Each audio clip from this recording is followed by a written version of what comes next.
Good evening, and afternoon, and morning, or wherever it is, what it is, where you're at. Today we're going to be changing a water pump on a 2004 Dodge Ram 1500 with the 4.7 liter engine. Bad news is it's raining out here, and I have to actually get this done. This truck is a work truck, needs to be ready for tomorrow.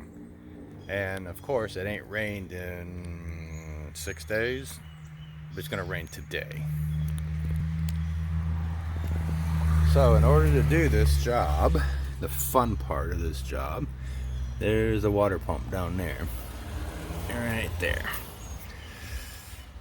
So we're going to remove the fan shroud, the overflow tank, and I'm going to take the hoses off because I'm going to go ahead and change the hoses while I'm at it. So for this thing, it's just this bolt here that'll come off, and then there's two bolts holding the fan shroud on, if I can find them, right there. And I believe it just sits down into the to the radiator in the bottom there. So once we get that off of there, that'll give me a whole lot more room. And when I get that fan off of there, and then we can begin to take the water pump off. Now, normally I would try to do multiple videos at once so we could actually show the job, but because it's raining, I mean it's legitimately raining right now, I don't have any way to set up my other cameras. They ain't gonna get wet.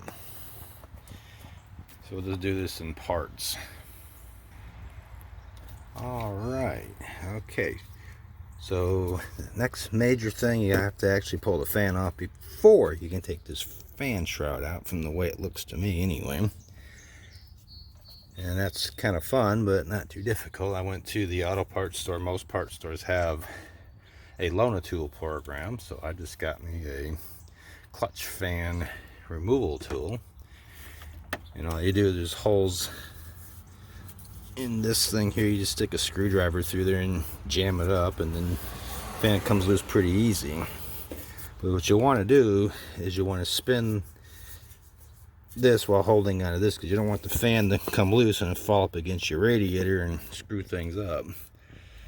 So I just took the belt off. There's a belt tensioner right there. If you're going to be doing this repair, you're going to know how to operate that, so I don't need to show you that. At least I hope you know how to operate that before you're doing this. Got the top radiator hose off. I'm going to pull the fan off, pull that shroud off, and I'll have to take off, I believe I'll have to take off this idler pulley here. I believe that's the one that's going to be in my way, and I'll be able to get to the bolts. And this job will be part way through. And yes, it's still freaking raining. Shocking surprise at me. The sun will come out as soon as I get this done, I guarantee that. Anyways, let's continue on. Alright, as of now, I got the fan shroud off of there. The window washer bottle wanted to give me some grief, so I just left it on there. Just had to disconnect the, for some reason it's got two wires going to it, so I just disconnected those and just set it off to the side. Of course it's full naturally. The next up is remove this idler pulley, which actually is good, there's no play in it. Surprised this is leaking, it's not loose or anything. But I have the antifreeze running out from behind that pulley and down the front of the motor. Alright, so I'm just down to beginning to remove the bolts. And I'm told there's 8 bolts, 3 of which are longer than the rest, so you have to kind of keep track of that. But from the way it looks, I think you'll know which is which when you put the new one on. Alrighty, moving on to the next step. Get that joker off of there. Okay, after getting the bolts out, it's really simple. Just kind of tap on it and it fell right off. Nice thing about these, there's no gasket materials. It's got this rubber seal going around it. And of course you got to match it up with the new one. Looks pretty damn close to me. And of course you just have to put in your little rubber gasket. You make sure it's in there. See, it's coming out right there. Only one way it fits in there, so the triangular side of it's going to be facing out. I mean, there ain't no way to put it in backwards because you got to have these little places where it fits on there and holds it in there. Just have to make sure this side stays in. That's it. All I gotta do is just clean up the front of that and slap a new one on it, put the bolts back in it. Now I'm halfway there. Of course, I still have to change the radiator hoses. I gotta get a bigger bucket because I don't want to miss and have antifreeze everywhere. And it's still raining.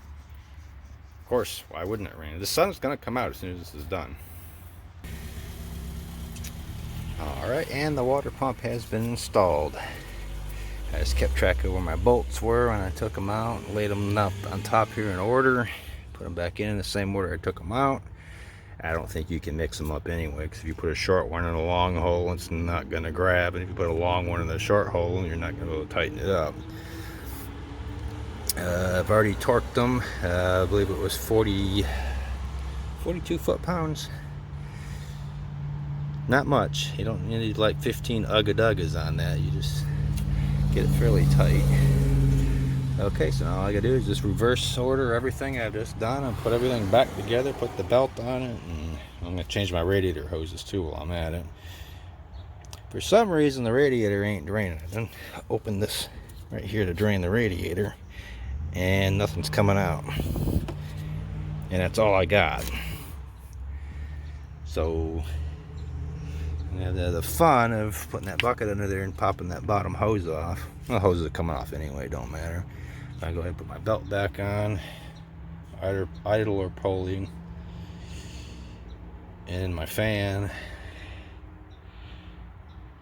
shroud, and that should do it. As long as it don't leak, which could happen. New parts don't necessarily mean they're good, but we'll see.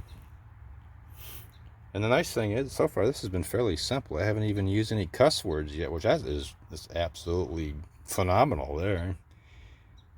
Usually you have to have somebody come over here and help me pull the tools out of the ground and everything else.